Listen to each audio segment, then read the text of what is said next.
exalt his name together. Oh, worship Christ the Lord. Oh, worship Christ the Lord.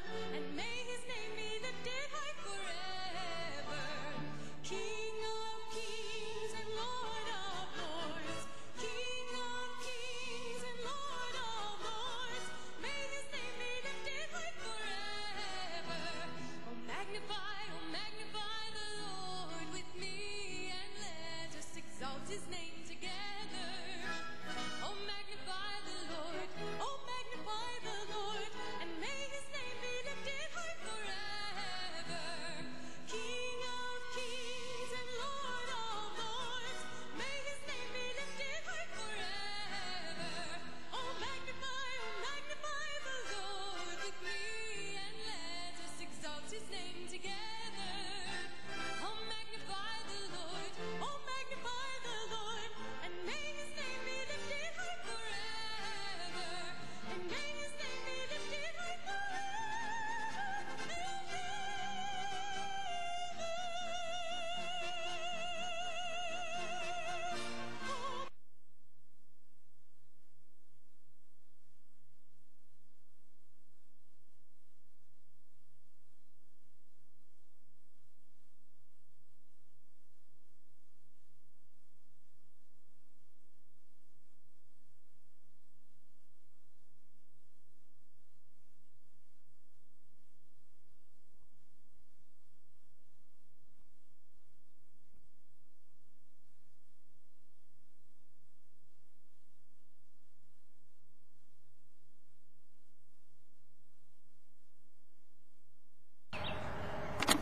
Houston, Texas. Fred Fichman.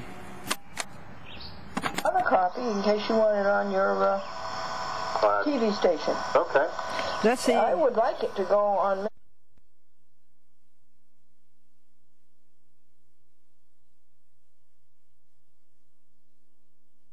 my other TV stations. Bob Kelly. Because I am trying to do a documentary on public access. Somebody's got to make a record, and we've got to make it soon. Right. Because you and I are getting older, and as you say, you will be off playing golf. Right. So I'm appreciative of this, and we must work on a record of public access, past, present, and future. Well, you let me know if I can help. You're wonderful to do that. All righty. All right. Yes. Okay, Glendora, thank you very much for the call. And I'm sure the Lord above is pleased with you. Well, I hope so. I'm trying every day. All right, I'll be in touch with you later. Okay, Glendora, thank you. God be with you. Bye-bye. You too. Thanks. Right here, but Bye-bye. right here. Bye-bye. Here's Fred Fichman. It's my time. I'm Executive Director of Houston Media Source in Houston, Texas, which is the 4th largest city in the United States and the number 10 media market in the United States. Oh, thank you very much. And I'm honored that you're with us. Fred, tell us, we wanted to know about the past of public access. Well, public access really was born out of the middle to late 80s when cable television started to string cable all over the place, and they had to get right of way from cities to string their cables on existing power poles. And the trade-off for that was that the cable companies like Comcast, Time Warner, and all the others that some of them have come and gone, would charge a franchise fee, a small little fee on every subscriber's bill, and that money would go to the cities for that right-of-way to string cable. And then those cities then would take a portion or all of the money and distribute it to what we call public educational or government channels, mostly in the lower tier channels, and they would use those channels for public access, which means people who want to get into the television business and have a story to tell or a point of view to make, or hobby, or a religious persuasion. They could produce programs themselves at public access channel facilities. Sometimes they were in the cities, these facilities themselves, in the city government. Sometimes they were the cable channels, and sometimes they were standalone like we are. The other channels, the government channels, were channels that were established in the late 80s so that governments could broadcast live to the public on cable, city council meetings, water board meetings, and the education, of course, came from universities, high schools, and colleges who produced programming. But all these channels came out of the creation when the bill Congress passed to allow for these public channels to give people a voice in their own communities and a place to produce television. What a wonderful thing. We've been in business now since the mid-'80s, so we've been around for a while. And that's what we've done. We've provided an outlet for people to, first of all, learn television technique, get equipment at no cost, do their editing here, and then we play back on our playback system, and they can watch it at home and tell all their friends to watch. And they But can't... now we've got streaming video, so people can watch this any place they want to at hmstv.org.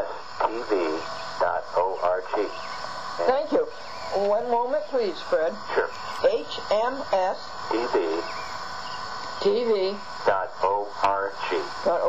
I'll put that on the screen. Right. Now, Fred, does that cost any money? Does it cost who? Uh-huh. Well, if you want to become a producer, you pay a small annual fee. Okay. To just become a producer, so we can keep track of you and put you in the database. Uh-huh. But and then you've got to be proficient before we'll let you use any of our equipment, which means you've got to take some classes, and those are minimal. An 8 to 10 hour class will cost like $25. Weekend fee for the whole weekend would be up to $50, and for that you would learn the basic camera, you would learn sound, you would learn lighting technique. You could also learn studio use, how to run the studio control room, and how to set up lights and camera and audio in the studio that we have. So it's very minimal cost. But after that, there's no cost for the airtime. Oh, there's no cost for the airtime? No, there's no cost to use the equipment. There's no cost to use any of our editing facilities, and we've got Avid and Final Cut 6. So, after you paid your annual fee, that's it.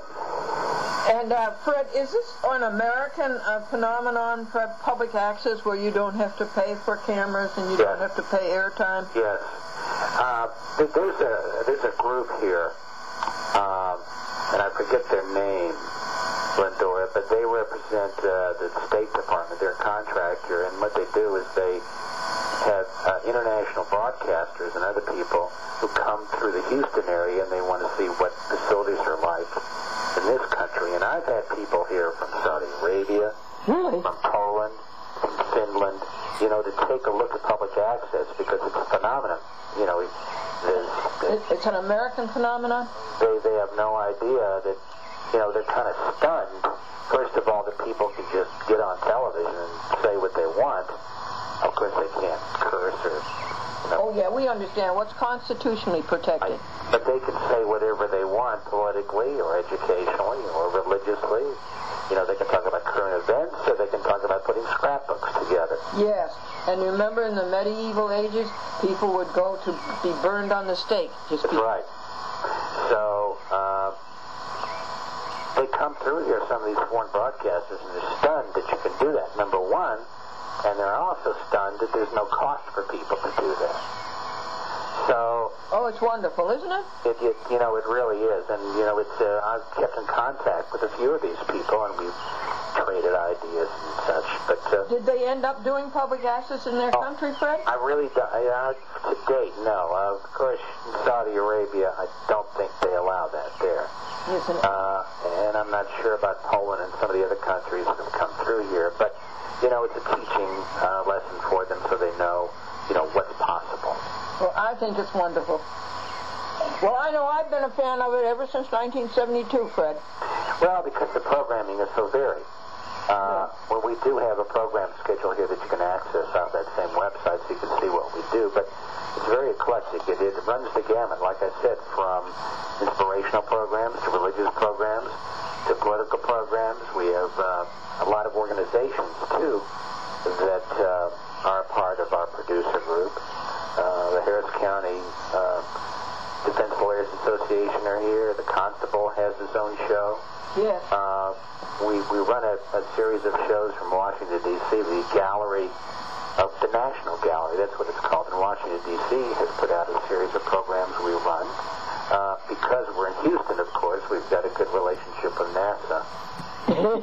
So we run a series of programs from NASA as well. You must enjoy your work, do you? Oh, I love it. You really do? Yeah, it's wonderful. It's varied. You never know what you're going to find. And I've been in television now, Glendora, 42 years. Have you really? Yeah, I've been in commercial network television and public broadcasting. But tell me how that started out 42 years ago. I'm sorry? Please tell us how it started out 42 years ago. Okay, I graduated from the University of Kansas, and, I had two choices. I had an opportunity to become a stage manager at the WDAF, which was the NBC affiliate in Kansas City. And I thought, well, no, I don't think I want to do that. I think I want to really go west and go out to Hollywood. So I just got in my car and drove out there. It took me about 3 months to land a job, but I finally did start the mailroom at ABC Television, the network. In Los Angeles? Yeah, right. So then I worked my way up, and... you started in the mailroom, Fred?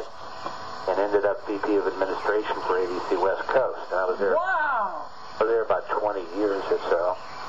Really? Had a great time. It was during the 70s and the 80s, and there's a lot going on there. And that was when television was king. Yeah, oh yeah. Mm-hmm. But we had a lot of, we were the network back then at least, was the penetration at that time was about 96% of all the audience at night were watching a network television program. Say again. Now it's not even half that. I think like 40% watches network television. I want to hear you say that again, Fred. Back then in the 70s and 80s, network viewing penetration was about 96% of the viewing audience. Wow. Prime time, they were watching. That means 96% of the people in the USA were watching TV? Yes. No, 96% of the people were watching TV were watching network television. Oh, I see. So, the share, in other words, as the people would say it in the Nielsen business, it was big. Network television, 96% of everybody watching, they were watching network television. Network TV. CBS or NBC. Boy, they were everything, weren't they? So now it's all split up, and people watching cable, they're watching YouTube. That's the thing. They're not watching any television. They're on the computer. So fragmentation, Fred. the eyeballs have gone down a bit. But of course the population has increased a lot too. Nevertheless, it was a time that, a lot was going on in network television, and it was a fun place to be.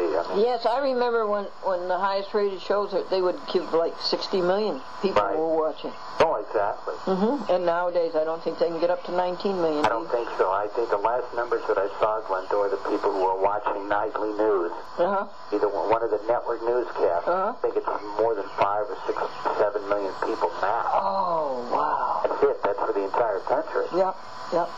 So, a lot has changed in the business, but, it makes more opportunity for people to make programming because you got to feed the beast. The beast constantly needs programming. Oh, yeah, interesting career you had. Yeah, it's been something else. Yes, right. And this one in Los Angeles, where was ABC located in Hollywood? They were at 4151 Prospect, which was at the corner of Prospect and Talmadge. And we were about 3 blocks west of Vermont and Hollywood Boulevard. And the ABC studio was purchased by ABC in 1946 or 7, I think. And it used to be the old Vitagraph studios, which were built, I think, about 1910. And some famous films were made there. Ben-Hur, Birth of a Nation. Oh, boy. Laurel and Hardy. There were a lot of programs. Sometimes, Glendora, I've seen Laurel and Hardy's where they've taken cameras.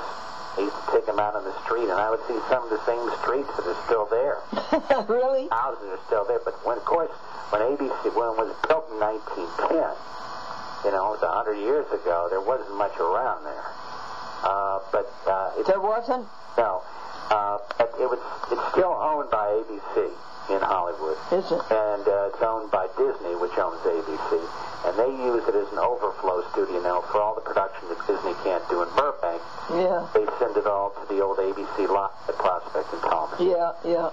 I remember Dragnet used to be filmed at Disney. Yeah, all right. They used to film it at Disney. And I remember, too, oh, God, here we go. I remember, when I first started there, I would go up and down Hollywood and Sunset Boulevard.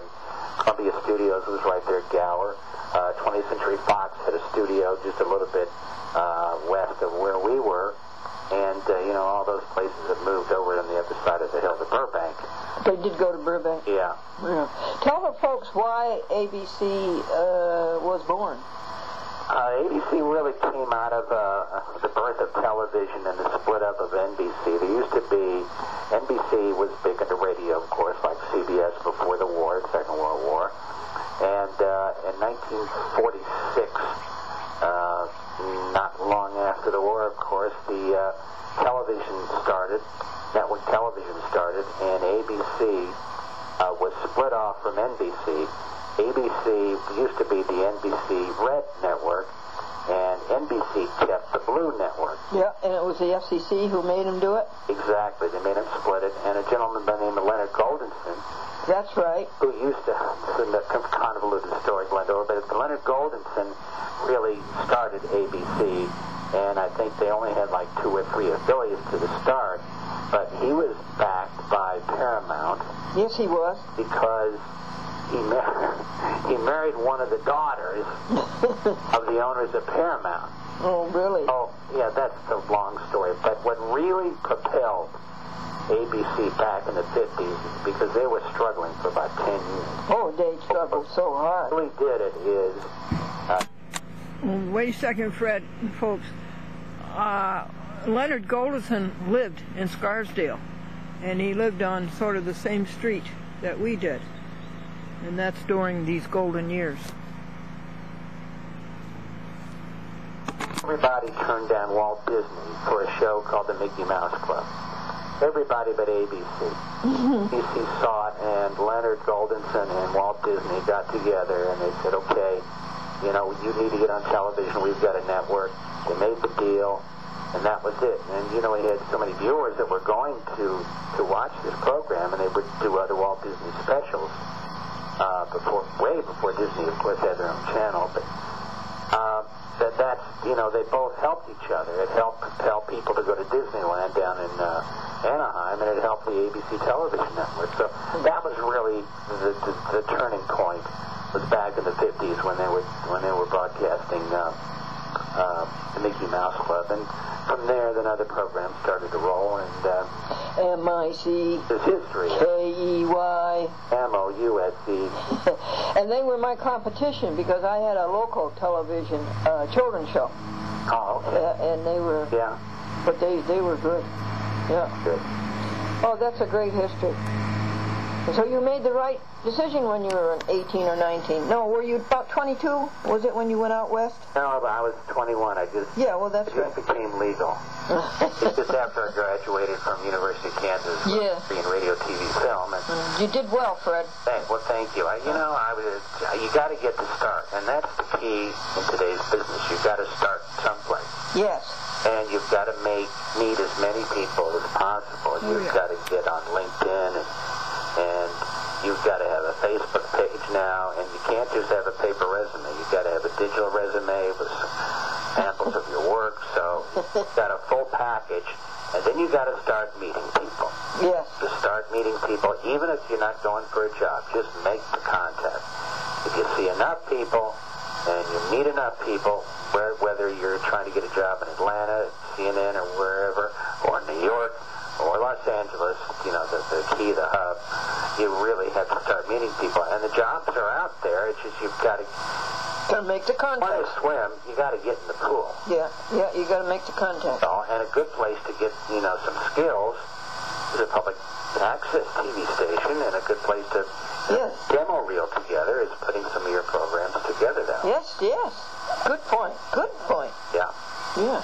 And, of course, back in your day, they didn't have public access. No, they didn't. I mean, you couldn't get a you rent a 35 back then. I think the shoulder video cameras, the Dummies, like that.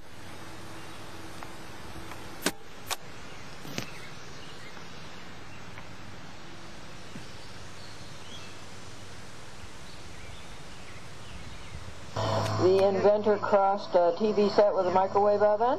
No, what happened? Wait just a second. Let me take it from the top. So you could what? Let me take it from the beginning.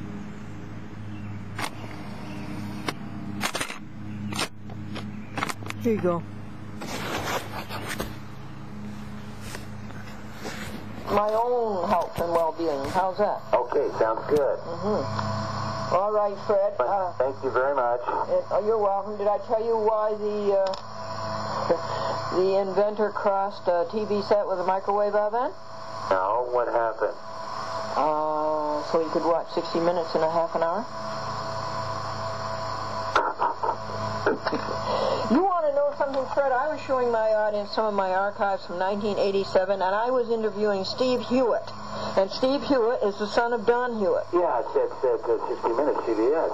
Yes. Yeah. And did I tell you this? No, And Steve said that his father came down to him in the morning and he says, Steve, I've had a vision. I'm going to have a program and I'm going to call it 60 Minutes and I'm going to have a stopwatch and I'm going to have Maury Safer and I'm going to have Mike Wallace. And the rest, they say, is history. And Harry Reasoner. Oh, my goodness, yeah. And Steve says that's exactly the way it turned out. CBS put it in a very bad time slot. It did nothing for the first year or so, I guess. Yeah. Then they put it on Sunday night at 7. And it just was number one for how many years? 20, 25 years. 30, Yeah. at least. I mean, I go to it every Sunday. I mean, that's the go-to place first thing in the evening on Sunday. There you are. Yeah. Wasn't that funny that his son would tell me all about that? Yeah. Well, I mean, you know, it's a family story. Yeah. All right, Glendora, I got to run. God bless you. All right, thank you. Bye-bye. Bye-bye.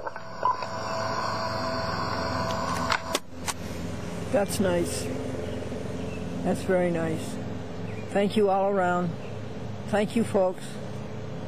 That's it for a chat with Glendora, I believe, for the month of June.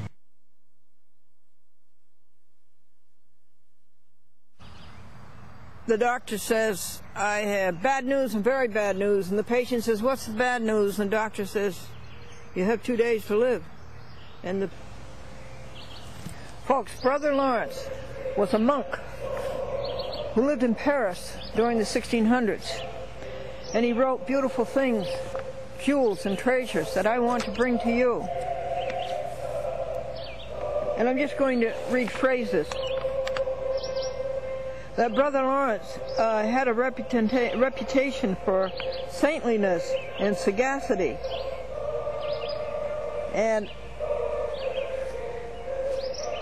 he picked up a following in 1600 Europe. And that's without TV and the internet. And one of the people who came to see him was dignified, gentle, graceful, spotless, the most pure, the most persuasive, the most accomplished of religious guides. I just want to know if you wanted to be all those things. To increase in holiness. Do we want to do that, folks? I do.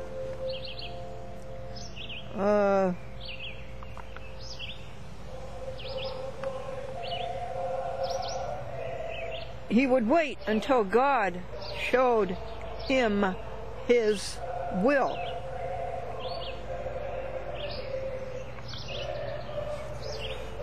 If it is his will, Brother Lawrence said, I will it too.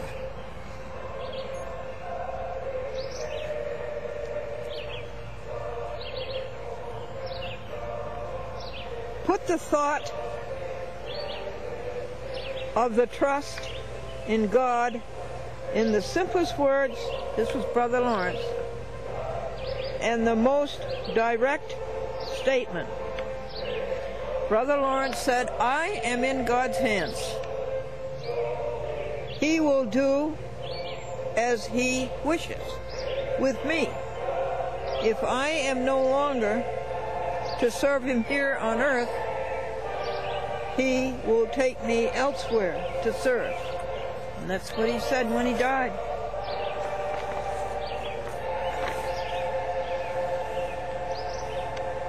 As I say, this was during the 1600s. And Brother Lawrence said, trust in the one who accompanies you everywhere, folks. Trust in the one who accompanies you everywhere. Don't you love it?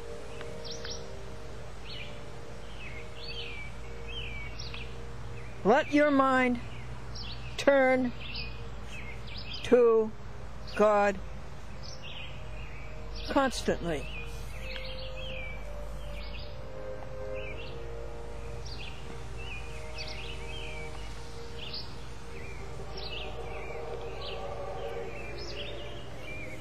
Let yourself be with God the most you can.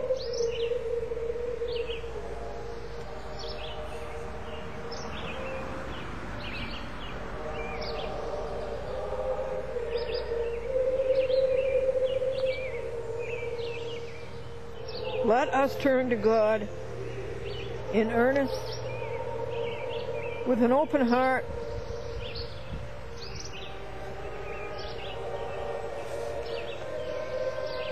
renounce all that is not God, and you, he's talking about us,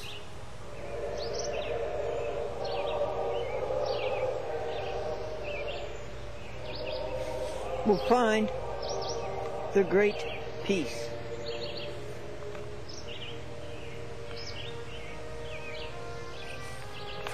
Don't you love it?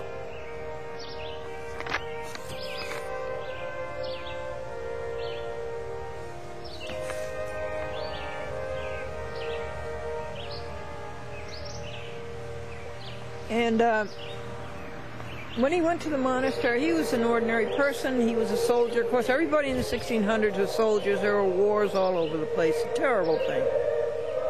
And he was injured in the war, and he felt he was very awkward. And he felt that he should go and live a monastic life. I imagine he felt some debt toward God. And he went there, and he confessed his sins over and over again. And then he trained himself. And this is what I'd like to do, would you? He trained himself to live continuously in the presence of God. And they assigned him to the kitchen. The monastery assigned him to the kitchen. And at first he was irked.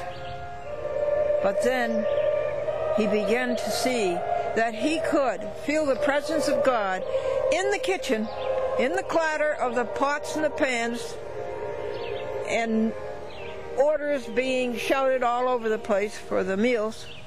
He could feel as much the presence of God there as he could as if he were out here in this nature, and as if he were kneeling at the altar. He felt the peace and presence of God. And he worked at this 30 years. Let's see what else I can find you.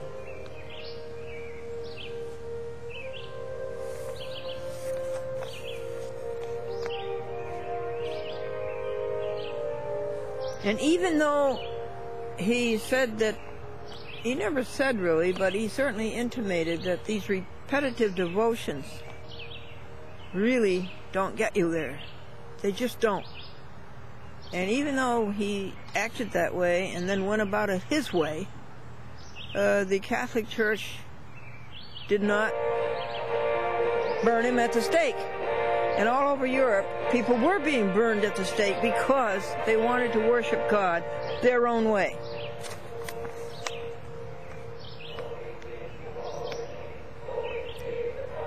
I gave myself over to the consciousness of God, schooling myself to feel His presence as with me